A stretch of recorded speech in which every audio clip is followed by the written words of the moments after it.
당은 자기들끼리 치고받고 분열, 분화, 분파 되다 보면 적을 항상 여당 정부로 돌려서 위기를 탈출하려는, 그러다 보면 시작부터 지금 기승전, 또 이재명이 계속해서 대선 때나 마찬가지로 디스하고 끄잡아 내리는 것만 아마 계속될 가능성이 높습니다. 그래서 국민 여러분들께서 허니문 기간을 부여해 주시기를, 6개월이면 6개월, 1년이면 1년 우리가 허니문 기간을 부여하면서 강력히 지지하고 새로운 대한민국을 만들어 나가는 초석을 다지는 기간 동안 잘 지지해 주시고 응원해 주시기를 한번 부탁드려 봅니다. 정치 현안 한두 가지 올라온 것들 보겠습니다. 이준석 후보 제명 청원이 무려 14만을 순식간에 넘어갔습니다. 아마 지금 이 추세면은 20만도 금방 갈 것 같은데 그 부분 어떻게 해석되십니까? 피할 수 없지 않습니까? 이미 제명안이 올라와 있으니까 국회에서 이제 뭐 청원이 있기 때문에 하는 것이 아니라 지난번에 내놨던 이제 제명안과 관련해서 이제 국회 내부에서 논의를 하고 본인은 본인대로 항변을 하겠죠.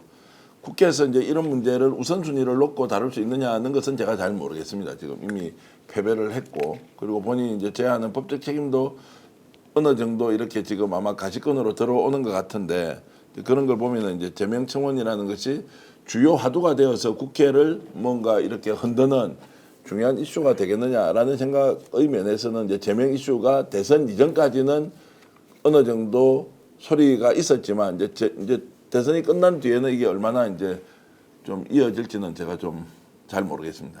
네. 아마 지금 특검안 등등과 맞물려서 이제 이준석 후보, 지금 이준석 의원이죠. 이제 다시 의원신문으로 가서 굉장히 여러 가지가 이제 복잡할 것 같아요. 마음이 내가 너무 나갔었나 뭐 하는 후회도 있을지도 모르겠고 여러 생각이 복잡할 것 같은데. 좀 다른 건 모르겠습니다만 이 문제는 단호해야 된다고 저는 생각을 합니다. 뭐 예를 들면 이 문제와 관련해서 또 다시 예를 들면 이준석이 옛날에 했던 것처럼 뭐 정치보복의 프레임으로 가면 안 된다는 생각이 드는 게 뭐냐면, 저는 극우의 발언, 준동 이런 부분들을 만들어낸 가장 중요한 인물 중에 하나가 이준석이라는 인물입니다. 맞습니다. 과거에 젠더를 갈라치게 하고 세대를 갈라치게 하고 사회적 약자와 장애인들을 혐오하고 배제하는 정치를 통해서 자기의 지지 세력들을 만들어내고 그 지지 세력들에게 끊임없이 배제해라, 혐오해라라고 하는 것들을 갖다가 불어 넣어주고 있는 인물이었고, 적어도 대통령 선거 때는 그렇게 안 할 줄 알았는데 그걸 여지없이 사용을 하면서 자기의 표를 얻기 위한 행위를 한 거 아니겠습니까? 전 그런 사람들이 나중에 커가지고 극우 정치인들 그리고 국민들을 갈등하게 만들고 전쟁의 정치를 하는 형태들이 되게 많거든요. 햄통령이라고 하더라고요. 저 댓글에 이런 데 보면. 그래서 이런 부분에 대해서 예를 들면 이준석이가 좀 잘못은 했지만 뭐 미래가 이런 식의 얘기를 하는 건 진짜 한 사람을 위해서 우리 정치를 진흙탕으로 쳐넣는 것밖에 안 된다는 생각이 들어서 그 행위를 갖다가 미리 미연에 방지해야 된다. 그러려면 이준석이 나와서 진짜 석고대죄를 하든지요.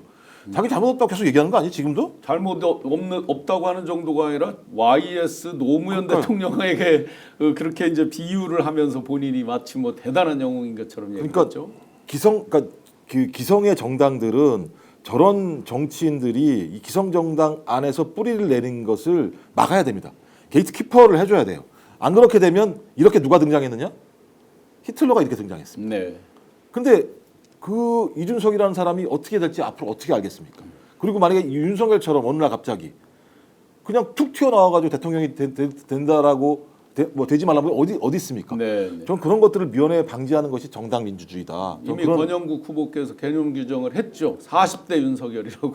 전 그래서 이 부분은 단호해야 된다. 그리고 만약에 이준석이라는 사람에 대해서 단호하지 말라고 얘기한다면 본인 스스로가 그 부분과 관련해서 국민들에게 납득할 만한 석고대죄를 해야 된다. 전 그것이 전제되지 않는다면 저희 정당 그다음에 정치의 단호함이 이번에 진짜 필요하다고 생각합니다. 2시가 넘었는데 11,000여 분께서 뜨겁게 그 이준석 후보, 이준석 의원에 대한 이제 비판의 댓글이 줄을 이루고 있습니다. 갈라치기 종자, 정치계 영원히 퇴출시켜야 나라가 바로 선다. 정재훈님, 지금 청원 동의했어요. 유한나님, 이준석 제명 이동원님. 뭐 엄청나게 많은 그 댓글들로 많은 분들이 정말 실망하고 이런 정치에 대한 혐오, 이런 것들의 비판의 댓글들이 많습니다.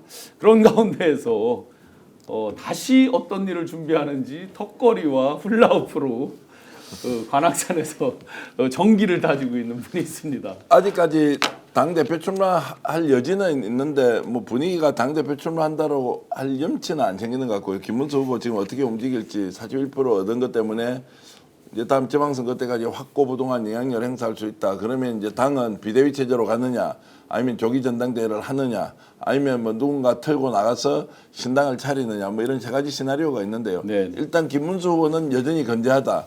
다만 지금 이 시점에 당 대표 출마에 대해서 이야기를 하는 것은 적절하지 않다라는 정도로 여지를 약간 남겨놓고 있고, 여차하면 저는 출마할 것 같기도 한데. 본인이 직접 할까요? 아니면 윤상현이든 나경원이든 본인과 예를 들어서 뭐 동렬의 어떤 사람들을 대리인처럼 마치 하고 할까요? 어떨까요? 뭐 예의를 차리고 말씀드리면 예. 답변 못 하겠습니다. 본인이 할지 이제 대리인을 내세울지 복잡한 구도 안에서 국힘이 지금 이제 결국 어느 정도 젖잘사라고 하는 젖지만 잘 싸웠다라고 하는 이제 분위기가 있기 때문에 정신승리가 대선 후보 있죠. 그러니까 대선 후보의 지분이 확실히 있는 거죠. 이제 그 상황에서 당의 정리 과정이 좀 더 복잡해질 것이다. 그래서 지금 이제 김용태 비대위원장 체제가 좀 더 가지 않겠느냐. 어느 정도 내부 임기는 논의를 정해져 있긴 한데 예. 임기가 정해져 있지만 그 임기 정해져 있어도요. 당의 그 국회의원들이 모여가지고요. 비대위는 국회의원들이 의결을 하면 네. 그대로 이제 임기 연장이 되니까 6월 30일까지 지금 되어 있거든요. 네, 네. 그럼 뭐 7월, 8월, 뭐 9월까지 가자는 거고 오늘 지금 나온 소식은 16일 날 이제 원내대표 경선을 하기로 조금 전에 속보로 나왔습니다. 네, 네. 16일 날 원내대표가 이제 뽑히기 때문에 그럼 어느 진영이 유력하다고 예측되십니까? 이제 친윤이 지금 다시 나서서 원내대표를 권성동 후임을 찾아내겠죠. 왜냐하면 영남에 저 다선 중진들이 있다고 하더라도 그 사람들이 세력을 모아서 할 수 있을 만큼 안 된다. 지난번에 김태호 의원이 나왔지 않습니까? 대충 한번 붙어볼만 했다고 생각했거든요. 영남 출신이고 양산까지 가서 지금 국회의원 하고 있는데 오히려 그때 60매 때 뭐 20매수로 생각보다 차이가 많이 나버렸어요. 이제 그런 걸 보면 지금 이제 권성동은 물러났지만 권성동이나 또는 친윤들이 내세운 사람이 원내대표가 될 가능성이 높지 않겠느냐. 또 동시에 지금 민주당도 이제 원내대표 지금 경선 레이스가 시작됐지 않습니까? 네네. 서영교 의원하고 김병기 의원 두 분이 나올 것 같고 조성래 대변인이 출마하느냐 마느냐. 김상환 의원은 아예 출사표를 던졌는데 입각적으로 환경부 장관 쪽으로 들어갈 가능성이 높은 모양입니다. 그래서 일단 네. 빠지고 아마 이제 2파전으로 치열하게 전개가 될 것 같은데 네. 저희들이 오늘 스픽스에서 우리 게시판에 잘 올리지 않습니까? 네, 몇십만 투표, 명씩 투표하는 거. 네네. 그래서 당원들은 누구를 원하는지 지지자들은 누구를 원하는지 권리당원은 누구를 원하는지 몇 개를 나눠 가지고요. 저희들이 한번 이제 민심이 어떻게 돌아가는지 네. 한번 체크를 해보려고 아니 합니다. 오늘 방송 어떠셨습니까? 마음에 들었다면 구독, 좋아요로 스픽스를 응원해 주십시오. 여러분들의 구독, 좋아요는 가장 큰 힘이 됩니다. 스픽스 구독, 좋아요.